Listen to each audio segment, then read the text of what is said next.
इस सदन में कोई भी क्वेश्चन नहीं लिया गया है। ये सदन जब भी आएगा बजट सेशन में हम विषयों को उठाएंगे और उसको ले आएंगे सदन में, ताकि सदन के माध्यम से उस काम को पूरा कराया जा सके। आरजेडी के कई विधायक एनडीए के टच में हैं,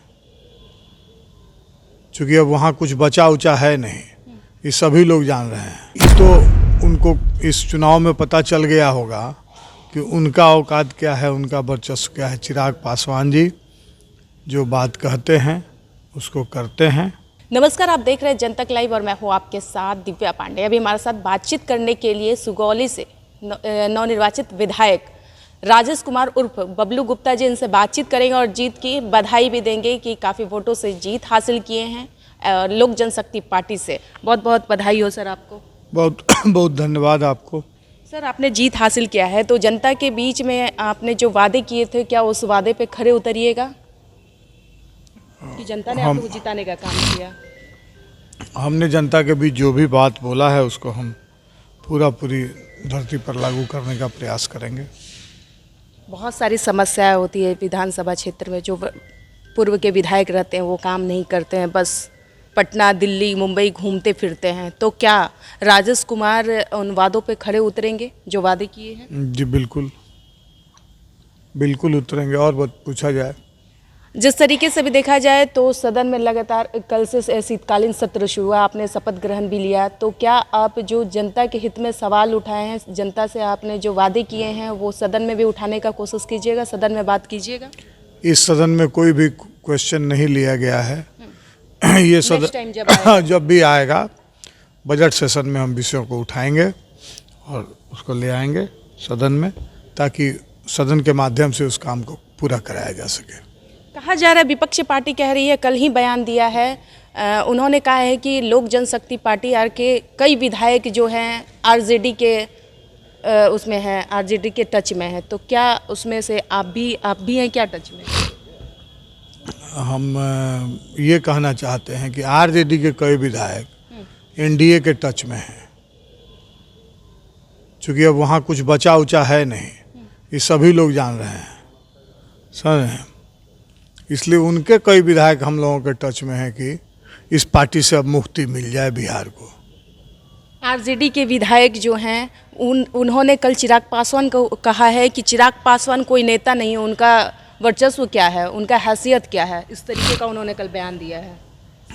ये तो उनको इस चुनाव में पता चल गया होगा कि उनका औकात क्या है, उनका वर्चस्व क्या है। चिराग पासवान जी जो बात कहते हैं उसको करते हैं और जनता के विश्वास पर खड़ा उतरने का काम करते हैं। बिहार फर्स्ट, बिहारी फर्स्ट आपके नेता का ये स्लोगन है, तो क्या उनके विधायक मंत्री भी उनकी तरह बिहार फर्स्ट, बिहारी फर्स्ट वाला नारा लेकर चलेंगे या काम करेंगे? बिल्कुल, बिहार के मुद्दे पर कोई समझौता हम लोग नहीं कर सकते हैं। पहले हम लोग बिहार और बिहारियों को एक नंबर में लेकर के काम करने का काम करेंगे। अभी एनडीए ने जीत हासिल किया है, काफ़ी प्रचंड बहुमत जीत हासिल किया है, तो कहा जा रहा है विपक्ष की तरफ से कि वोट चोरी किया गया है और ऑलरेडी ईवीएम में 25,000 वोट पहले से मौजूद था। क्या वाकई ये बात सच्चाई है? बिल्कुल, उनका ये तो होना ही था। जब वो हारेंगे तो ऐसा तो उनको बोलना ही था, आखिर किसी न किसी पर उनको तो अपना दोषारोपण करना था।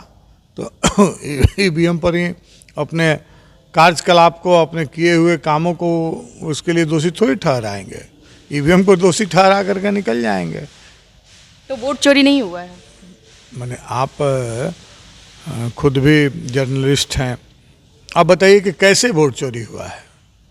विरोधी पार्टी आपके तो कई सवाल उठा रहे हैं कि उन्होंने कहा है कि एसआईआर पर जिस तरीके से हम लोगों ने 15 दिन बिहार में यात्रा किया, तो राहुल गांधी, प्रियंका गांधी सभी लोग उतरे हुए थे, बिहार में यात्रा किया एसआईआर मुद्दे को लेकर। अब वही मुद्दा वो लोग अपने आप को उठा रहे हैं कि आप लोगों ने वोट चोरी किया है। देखिए, उन लोगों के पास कोई मुद्दा नहीं है, वो शुरू से जानते थे कि हम लोग हारेंगे हैं, इसलिए झूठ मूठ का वोट चोर करते रहे और जनता उनके बातों को समझ गई कि उनके पास कोई एजेंडा नहीं है, उनके पास काम करने का कोई एजेंडा नहीं, उसको कोई विज़न नहीं है उनके पास, सिर्फ और सिर्फ समाज को बांटना, वोट चोर कहना और कह करके वोट लेना। ये उनका विज़न है, दूसरा कोई विज़न नहीं है उनके पास। कौन काम करेंगे, क्या करेंगे, कैसे करेंगे, बिहार को आगे कैसे लेकर के जाएंगे, ऐसा कोई विज़न उनके पास नहीं है। आपके नेता चिराग पासवान पे कई ऐसा सवाल उठ रहे हैं कि दलितों का नेता है चिराग पासवान, तो दलितों के घर उजड़ रहे हैं, तो आपके नेता अब तक एक भी बयान क्यों नहीं दिया, अब तक आवाज़ क्यों नहीं उठा रहे हैं? उनके संज्ञान में जाएगा तो उन विषयों को लाएंगे, और उजाड़ने की बात नहीं है, किसी को उजाड़ने की बात नहीं है, ऐसा मेरे संज्ञान में ऐसा कोई बात नहीं। क्या जिस तरीके से अभी अतिक्रमण के तहत उठाया जा रहा है, बुलडोजर के तहत सभी के घरों को हटाया जा रहा है, 150 घर नवादा में जो है दलितों का उजड़ गया, क्या आपकी बात आपके संज्ञान में नहीं है ये बात? देखिए, अगर कहीं उजड़ा है तो उसको बसाने का भी काम किया जाएगा। अगर कहीं कोई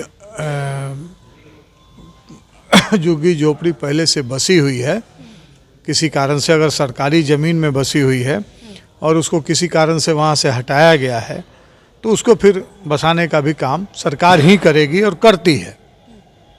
बहुत बहुत धन्यवाद। तो हमारे साथ राजेश कुमार उर्फ बबलू गुप्ता जी थे, इनसे खास बातचीत हुआ। अपने विधानसभा में क्या कुछ काम करेंगे, वो जनता के हित में जो सवाल उठाएंगे सदन के अंदर भी उठाने का काम करेंगे। फिलहाल इस खबर में इतना ही। आप लोग देख रहे थे जनतक लाइव। धन्यवाद।